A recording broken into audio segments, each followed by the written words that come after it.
kuna hii staircase nilikuwa nimeunda hapa ndio hizi stand zake nilikuwa nimetengeneza zile temporary.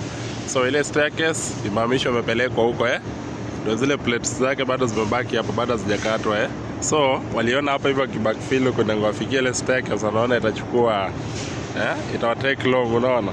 So wakaamua acha waweke huko juu, hapa ni kama kuna mafuriko hapa, sawa sawa. So drawing ilikuwa inasema ile staircase ikue hapa.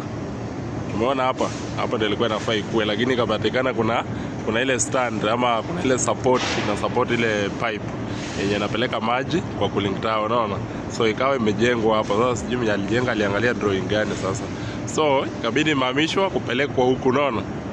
Hii ya huku nayo wakasema wakaenda wakaongea kaona hapana. So finally wakasema ni huko Sasa unajua nami kazi yenye nimepewa ndio nafaa. Kazi nimepewa ndio nafanya. After hapo ndio ile pale. Sasa huko nishachoma kitambo, nishaingia. Unaona paka drillings nishaweka kitambo, unaona. So hizi plates ndio zimebaki zikatwe. Nilikuwa nimedrill pale. So hiyo ni kukata hizo bolt, plate inaanguka chini Unaona hii hapa nishapiga paka drilling kitambo. Nishaweka plates zingine pale, unaona. Na kazi inafanya nini? Kazi inasonga. Unaona vile kuko deep. Hapa kuna kwa mafuriko, mvua ikinyesha maji yanajaa hapa.